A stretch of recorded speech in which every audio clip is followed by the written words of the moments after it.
Good afternoon. Welcome to Inside Indiana Sports Now with Kent Sterling.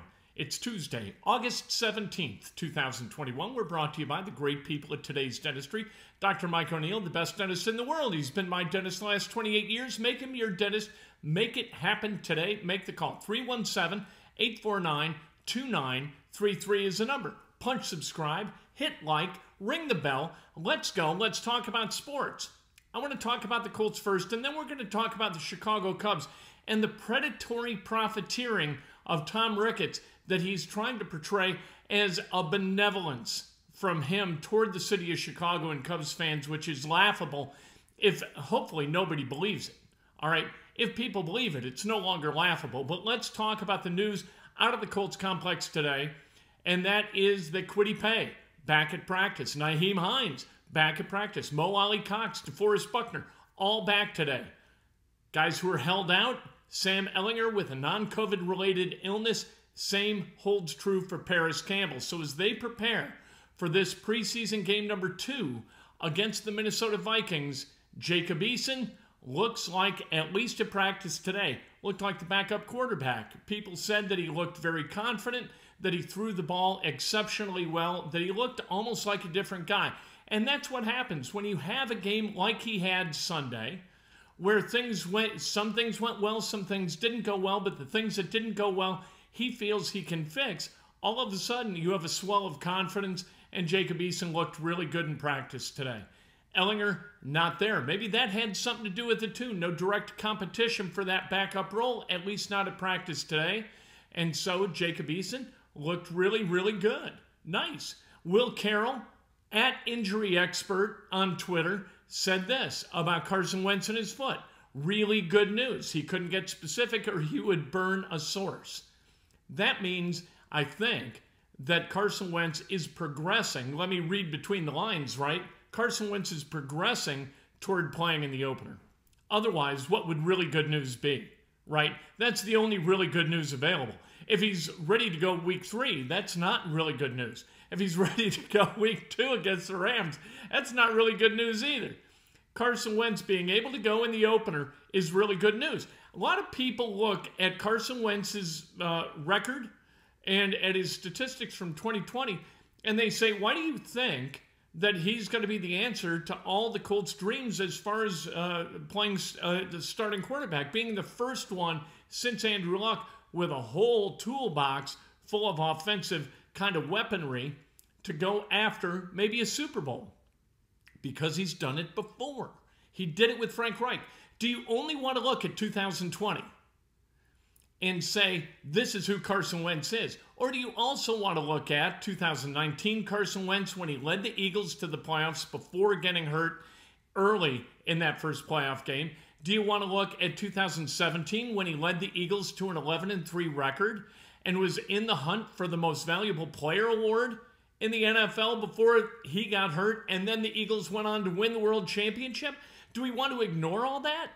Why would we ignore all that? Why would we only focus on 2020, a year where the Eagles' offensive line was laid in ruin because of injury, and then weaponry was really, really minimal for Carson Wentz to utilize as he tried to lead the Eagles to a successful season, pulled after 12 games, led the league in sacks, and tied for the league lead in interceptions. But you know what?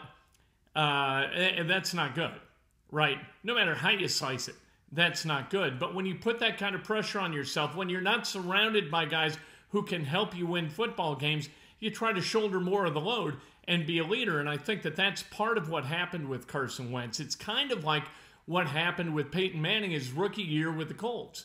That defense was terrible. And so Peyton Manning had to go out and try to win games with his arm. Didn't get it done. They go 3-13. That wasn't all on Manning. Yeah, he threw 28 interceptions. That's a lot of interceptions, even for a rookie. But the next year, they came back and went 13-3. I feel really good about Carson Wentz being the guy because the Colts feel really good about Carson Wentz being the guy. And Frank Reich and Carson Wentz have done this together before, and I think they can do it again. Am I a cup half full guy where it comes to Carson Wentz? I guess so. Yeah, guilty. You know what? I want the Colts to do well. I try to be an optimist. I'm an optimist about Carson Wentz. I'm not so optimistic about any backup quarterback leading a team to the playoffs. It happens very, very seldom. Jacob Eason, could he be that guy? I don't know. You know, you look at his pocket presence, which they're working on a daily basis out at Grand Park. It's not so good. The 3 sacks, the strip sack, you can't have strip sacks. You get strip sacked, throw picks, you're going to lose games. That's the way the NFL works. So I am bullish behind Carson Wentz because if he can't get it done, they got catastrophic problems that are going to cause that team to lose a lot of games. You got to get Eric Fisher healthy, right? You got to get Quentin Nelson healthy. Ryan Kelly is going to be back at practice later this week, according to Frank Reich. So things trending up for the Indianapolis Colts? I think so. Kwity Paye being on the field today, an important thing. Hopefully he can get on the field on Saturday up in the Twin Cities and kind of continue to modify what he does and continue to evolve toward a guy who's going to be able to raise some hell in the backfields of opposing offenses. I think he's got a chance to get that done. I want to talk about the Cubs today because Tom Ricketts, I thought this was a joke. John Greenberg of the Athletic wrote yesterday that the Cubs are going to host a party on Thursday. This is, if they lose tonight and lose tomorrow, that'll be 14 losses in a row. 14 losses in a row would tie the modern era Cubs mark for consecutive losses. So if that happens, then on Thursday, the Ricketts are going to get very, very sore, patting themselves on the back at this party, which is going to celebrate the completion of the 1060 project. Of course, the address of Wrigley Field is 1060 West Addison. And that's the renovation of Wrigley Field and all the buildings surrounding Wrigley Field, you know, Gallagher Way, and the hotel, the offices, the new clubhouse, all of that stuff, the structural enhancements to Wrigley Field.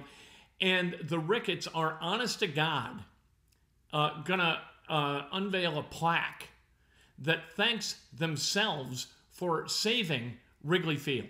Saving Wrigley Field.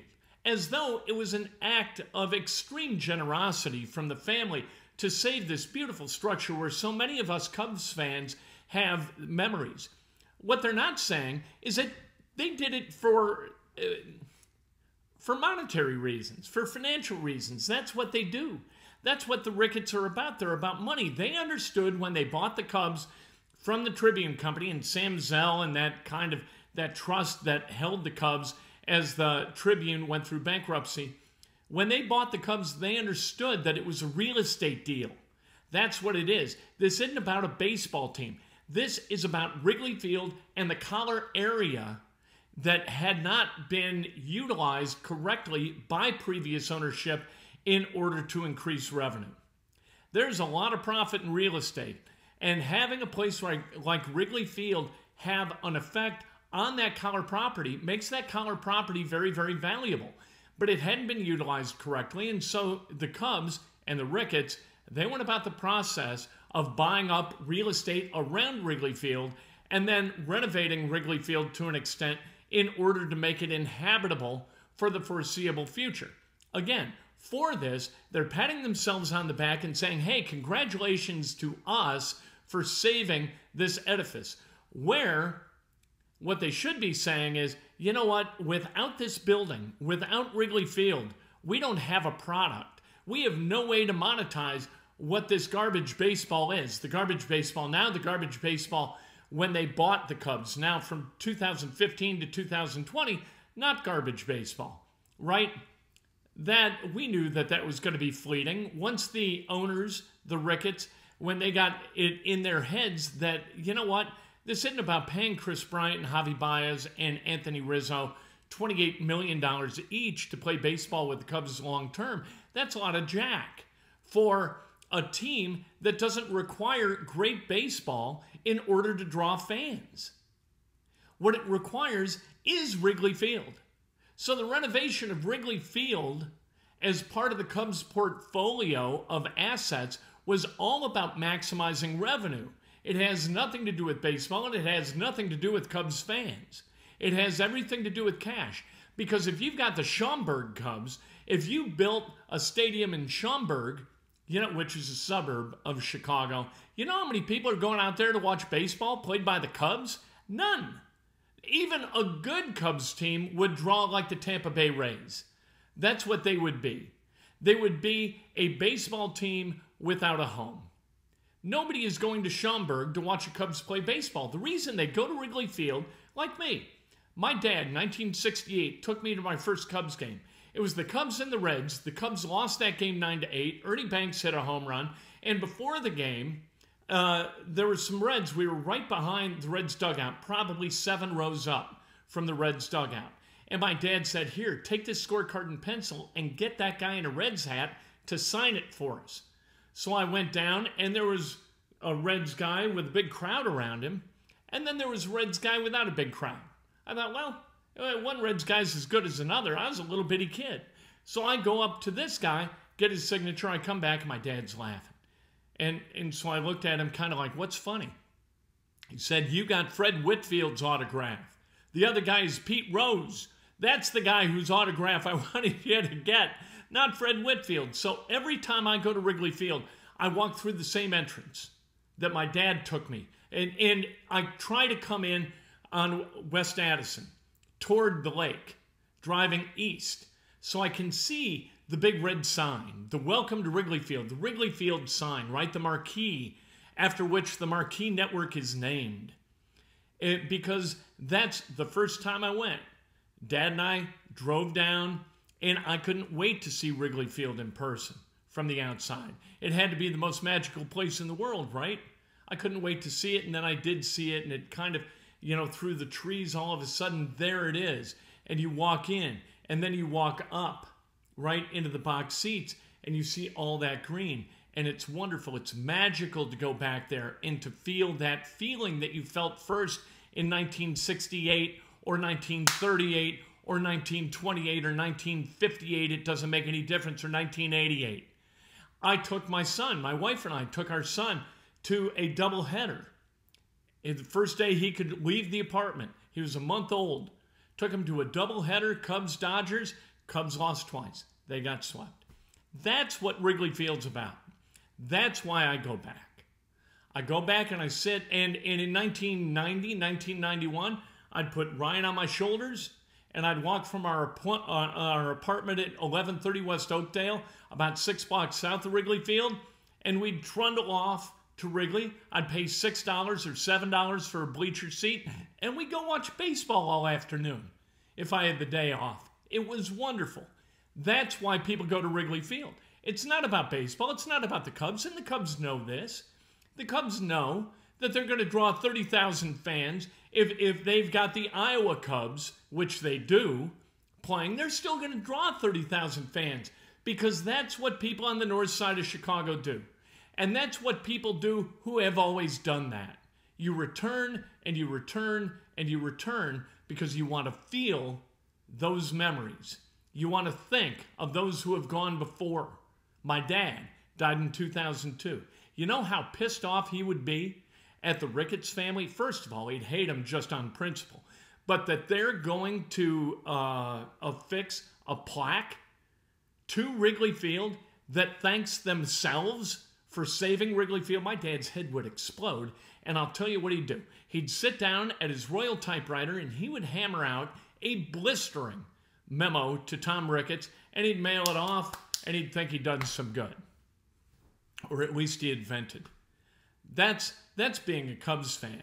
The Ricketts family didn't buy the Cubs because Tom and his brother lived across Addison in an apartment in the late 80s while Tom went to business school at the University of Chicago. That's preposterous. They bought Wrigley Field because it is a gold mine that will never stop paying off, and they don't have to pay $200 million a year in salary to get 35,000 people to show up for Cub games and then sign up for the Marquee Network.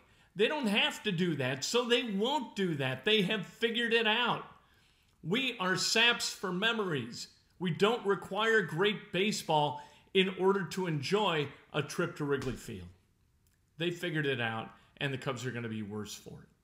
Tomorrow morning, Breakfast with Kent. Cannot wait to talk to you then.